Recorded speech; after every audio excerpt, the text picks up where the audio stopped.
The Duke of Wellington is a much-loved pub in Toynbee Street, E1. Over the past 2 years it's been subject to much controversy as the new owners try to push through planning applications that, in our opinion, are designed to gain vacant possession and ultimately close the pub. Why do we think this? Firstly, the developer has a track record of stripping pubs of their infrastructure and never reletting them as public houses. Secondly, the leaseholder of the Duke of Wellington, in their dealings with the developer, has been given a very different outlook on the developer's plans to that stated in their planning applications. The latest planning application to change the pub into a mixed-use pub and hotel was rejected with very valid arguments by Tower Hamlets Development Committee. This has now gone to the Planning Inspectorate for appeal. The developer in their appeal shows many cases of pubs where hotels have successfully been placed above the public house.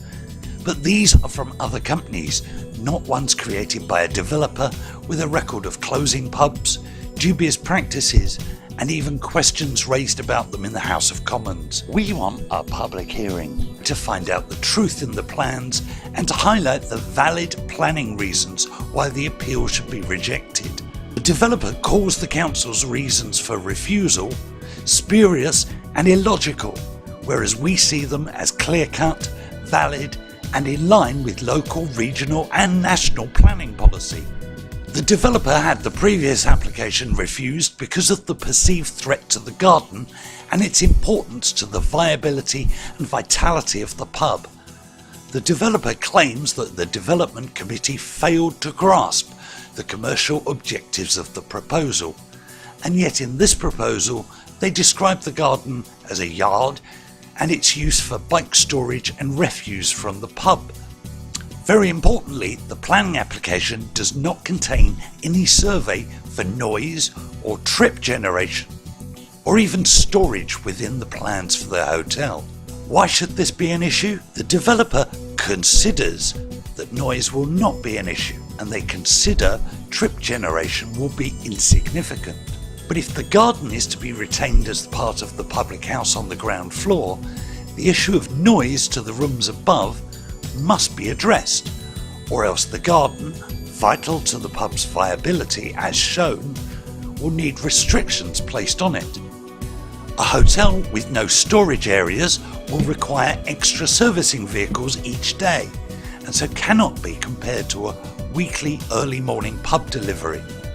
The third reason for refusal is totally ignoring the policy that 10% of new hotel rooms must have disabled access. The developer does not even try to counteract this omission in their appeal, as they know it cannot be done. Do you feel that such an important policy should just be totally ignored with the argument that the development is small? It is either a policy or it is not. The truth being that to allow disabled access to one room would increase the cost of the project and reduce available space. The other reason for a public hearing is the difference between this planning application and its subsequent appeal versus what the current long-standing leaseholder has been offered. The case put to the inspectorate states that leasehold arrangement would mean, as now, that a single operator and operation would be party to that lease. But the leaseholder, who has a protected lease, has only been offered the pub without the garden for future negotiation. In fact, since acquiring the site, the developer has tried a number of unsuccessful attempts using unfounded allegations to try and remove the current leaseholder, a tactic they have used in many other pubs.